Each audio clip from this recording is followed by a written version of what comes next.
السلم كافة ولا تتبعوا خطوات الشيطان إنه لكم عدو مبين صدق الله مولانا العظيم. میری محترم مائیں اور بہنیں، آج جمعے کا دن ہے اور بہت مبارک وقت اللہ پاک نے ہم لوگوں کو یہ نصیب فرمایا کہ ہم جمعے کی نماز کے بعد دین کی نسبت پر کچھ دین کی باتیں سننے کے لیے یہاں پر عمل کی نیت لے کر جمع ہیں. بہت کرم ہے اللہ کا، بہت فضل ہے کہ اللہ پاک نے اپنی زندگی کی ساری ضروریات کو چھوڑ کر دین کی نسبت پر دین کی بات سننے کے لیے اللہ پاک نے ہم لوگوں کو یہاں جمع فرمائے ہیں. تو اس وقت میں ایک دو باتیں ذہن میں ہیں، انشاءاللہ ان دو باتوں کو سنایا جائے گا، سمجھایا جائے گا، جو حالات سے بھی جڑی ہوئی ہیں. حالات سے بھی باخبر رہنا ہماری ذمہ داری ہے، اور جو روزانہ نئے نئے فتنے پیدا ہو رہے ہیں، اسلام اور مسلمانوں کے خلاف جو روزانہ نئی نئی سازشیں رچی جا رہی ہیں، نئے نئے پلان بنائے جا رہے ہیں، ان سازشوں سے بھی ہمیں واقف ہونا ضروری ہے، اور ان سازشوں سے بچنے کے لیے کچھ نہ کچھ اچھے اعمال کرنا ضروری ہے. میں نے قرآن مجید کی ایک آیت تلاوت کی ہے کہ یا ایھا الذین آمنوا ادخلوا فی السلم کافۃ. اللہ پاک اس آیت میں ایمان والوں کو یہ حکم دے رہے ہیں کہ اے ایمان والوں، تم دین میں پورے کے پورے داخل ہو جاؤ. یہ آیتیں اس وقت میں نازل ہوئی جب یہود کے سب سے بڑے عالم حضرت عبداللہ ابن سلام رضی اللہ تعالیٰ عنہ اسلام لے کر آئے. وہ یہود کے بہت بڑے عالم تھے، ان کا پورا خاندان یہود کا عالم تھا. ایک مرتبہ ایسا ہوا کہ حضور پاک علیہ السلام یہودیوں کو دین کی دعوت دیتے رہے، اسلام کی دعوت دیتے رہے، اور یہودیوں کو اسلام کی حقانیت اور اسلام کے دلائل بتاتے رہے. ایک مرتبہ جناب رسول اللہ صلی اللہ علیہ وسلم نے جب حضرت عبداللہ ابن سلام رضی اللہ تعالیٰ عنہ نے کلمہ پڑھ لیا اور ایمان لے کر آ گئے، تو اس موقع پر جناب رسول اللہ صلی اللہ علیہ وسلم نے یہودیوں کو بلایا، اور بلانے کے بعد میں کہا کہ بھائی دیکھو، تمہارا کون سا آدمی ہے جو اگر گواہی دے کہ میں اللہ کا سچا نبی ہوں تو تم مجھے مان لو گے؟ تو ان یہودیوں نے کہا تھا کہ عبداللہ ابن سلام یہ ہمارے بہت بڑے عالم ہیں، ان کے باپ دادا عالم، ان کے دادا پردادا عالم، ان کا پورا خاندان یہود کا عالم تھا اور یہود کے علماء تھے یہ لوگ. اگر عبداللہ ابن سلام آپ کی گواہی دیں گے تو ہم آپ کو نبی مان لیں گے. تو حضرت جناب محمد رسول اللہ صلی اللہ علیہ وسلم نے عبداللہ ابن سلام کو آواز لگائی کہ عبداللہ ابن سلام رضی اللہ تعالیٰ عنہ آئے، اور آنے کے بعد میں کہنے لگے کہ میں نے محمد رسول اللہ صلی اللہ علیہ وسلم کے ہاتھ پر کلمہ پڑھ لیا ہے اور میں مسلمان ہو گیا ہوں. اب سارا خاندان، اب یہ سارے یہود ان کے خاندان کو گالیاں دینے لگے، ان کو گالیاں دینے لگے کہ عبداللہ ابن سلام یہ تو منافق ہے، یہ تو جھوٹا ہے، یہ تو دھوکے باز ہے، اس نے تو قوم کو دھوکہ دیا ہے، ان کے باپ دادا ایسے تھے، ان کے دادا پردادا ایسے ہی تھے. ایک منٹ میں ان کے سارے خاندان کو جھٹلانے لگے. تو اتنے بڑے عالم اور یہود کے اندر ان کا بڑا مقام. تو حضرت عبداللہ ابن سلام رضی اللہ تعالیٰ عنہ جب اسلام لے کر آ گئے، تو اسلام لانے کے بعد یہود کے لیے اللہ کا حکم یہ تھا کہ ہفتے کے دن یہود کو شکار کرنے کی اجازت نہیں تھی، اور یہود کو ہفتے کے دن اونٹ کا گوشت کھانے کی اجازت نہیں تھی. حضرت عبداللہ ابن سلام رضی اللہ تعالیٰ عنہ نے اسلام لانے کے بعد یہ سوچا کہ میں تو اسلام لا چکا ہوں، میں محمد رسول اللہ صلی اللہ علیہ وسلم کا ماننے والا بن گیا. اب اگر جو ہے ہفتے کے دن میں گوشت کھانا کوئی حکم بھی نہیں ہے جناب رسول اللہ صلی اللہ علیہ وسلم کا، لہذا اگر میں گوشت نہیں کھاؤں گا تو یہود کے دین کا بھی احترام ہو جائے گا اور ان کے دین پر بھی عمل ہو جائے گا اور اسلام پر بھی عمل کرنے میں کوئی قباحت نہیں پیدا ہوگی، کوئی برائی نہیں پیدا ہوگی، ان حالات میں اللہ پاک نے جناب رسول اللہ صلی اللہ علیہ وسلم پر یہ آیت نازل فرمائی کہ یا ایھا الذین آمنوا ادخلوا فی السلم کافہ، اے ایمان والوں تم دین میں پورے کے پورے داخل ہو جاؤ۔ اب جناب رسول اللہ صلی اللہ علیہ وسلم کے ہاتھ پر ایمان لانے کے بعد، کلمہ محمد رسول اللہ صلی اللہ علیہ وسلم پڑھنے کے بعد، اب جو ہے یہ اتنا مبارک دین ہے، یہ اتنا کامل دین ہے کہ اس دین میں جناب رسول اللہ صلی اللہ علیہ وسلم کے دین میں زندگی کے ہر شعبے کی رہنمائی موجود ہے، زندگی کے ہر شعبے کے احکامات موجود ہیں۔ اب اگر ایک آدمی حضرت عبداللہ ابن سلام اچھے کاموں کے سلسلے میں بھی یہ سوچ رہے ہیں کہ میں یہود کے اس کام پر بھی عمل کر لوں گا اور جناب رسول اللہ صلی اللہ علیہ وسلم کا امتی بن کر بھی رہوں گا، تو قرآن نے برداشت نہیں کیا، اللہ نے برداشت نہیں کیا، اللہ نے فوراً آیت نازل فرمائی۔ جناب رسول اللہ صلی اللہ علیہ وسلم کے زمانے میں صحابہ نے کہا کہ یا رسول اللہ صلی اللہ علیہ وسلم، محرم کا روزہ سبھی لوگ رکھتے ہیں، مشرکین رکھتے ہیں، یہود و نصارہ رکھتے ہیں، ہم بھی روزہ رکھنا چاہتے ہیں۔ تو اللہ کے نبی علیہ السلام نے فرمایا کہ ٹھیک ہے، ہم روزہ تو رکھیں گے مگر یہود کی مخالفت کریں گے، وہ ایک روزہ رکھتے ہیں تو ہم 2 روزے رکھیں گے۔ 9 اور 10 محرم کا روزہ رکھا جائے گا یا 10 اور 11 محرم کا روزہ رکھا جائے گا۔ روزہ رکھنا عبادت ہے، روزہ رکھنا اچھا کام ہے، روزے سے اللہ خوش ہوتے ہیں۔ اچھے کاموں کے اندر بھی اللہ رب العزت نے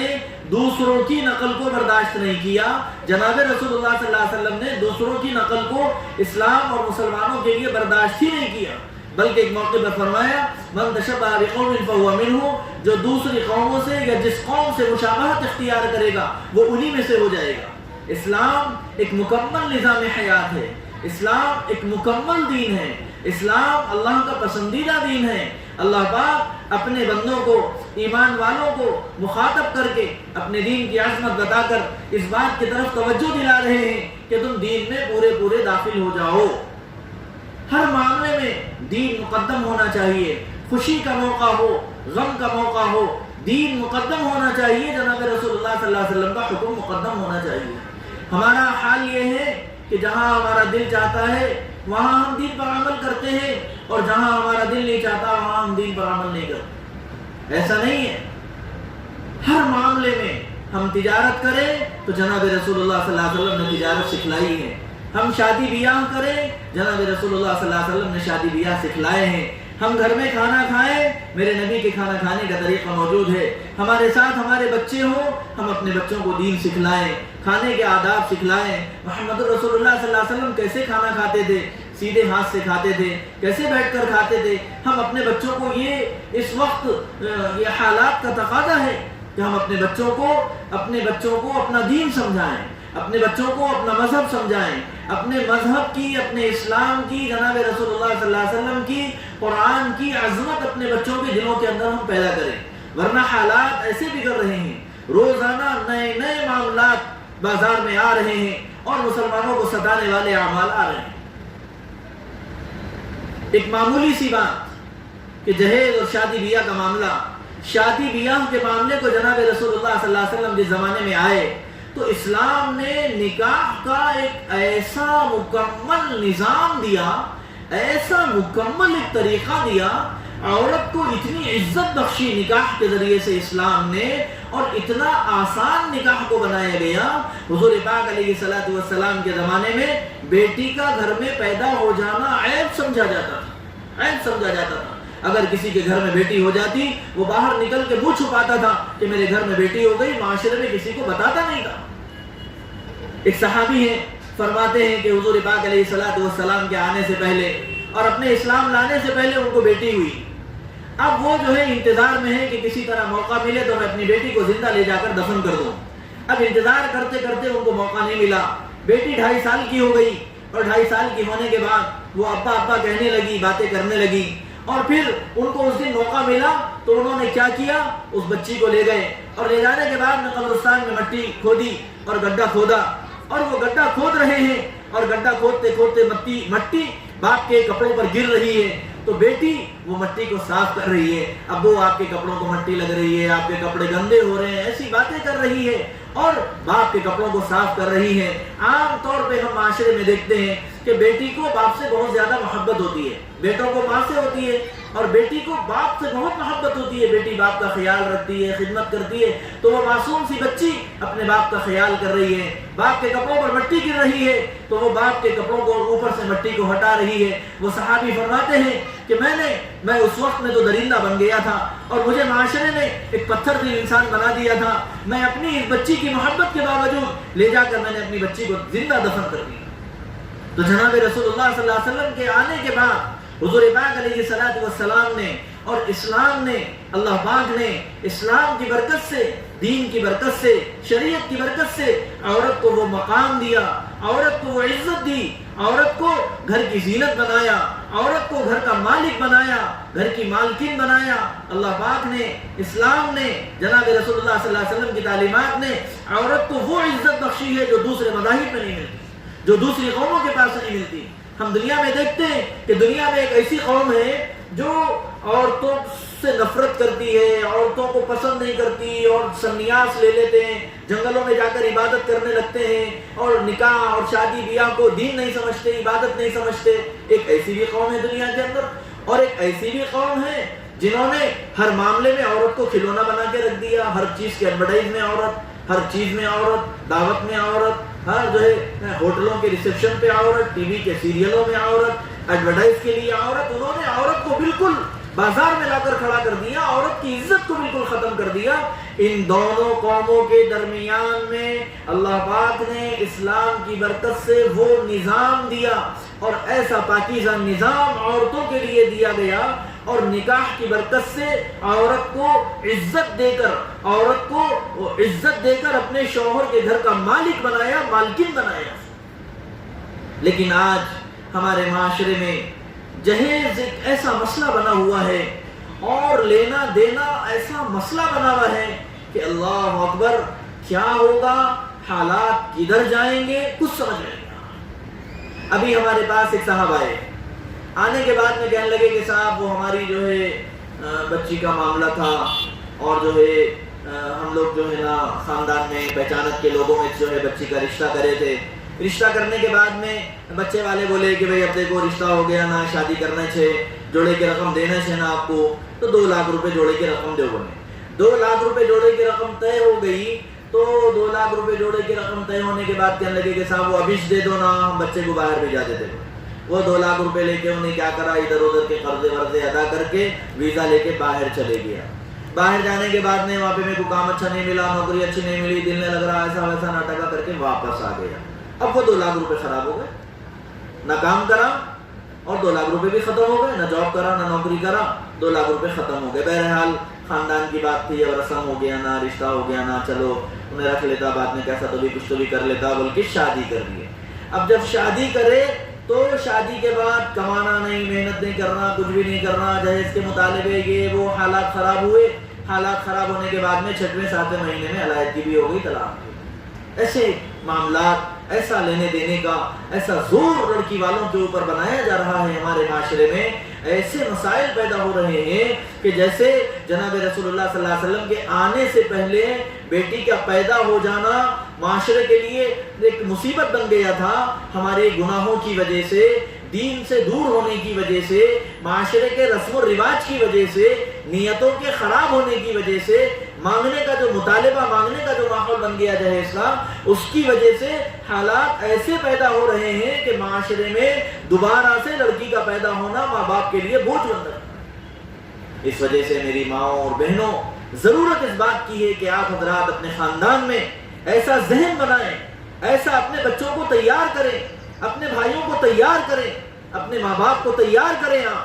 کہ ہم ایسی جگہ شادی کریں گے، غریب گھر سے رشتہ جوڑیں گے، کچھ نہیں لیں گے، کوئی مطالبہ نہیں کریں گے۔ ہم نے بزرگوں سے سنا ہے، گجرات کے اندر، پالنپور کے اندر دعوت و تبلیغ کی محنت ہوئی، اس محنت کے نتیجے میں وہاں سے ایک جماعت آئی ہوئی تھی ہماری مسجد میں، بہت سالوں پہلے کی بات ہے۔ وہ وہاں کی کارگزاری سنا رہے تھے اور حالات سنا رہے تھے کہ پالنپور کے اندر 250 روپے میں نکاح ہو جاتا،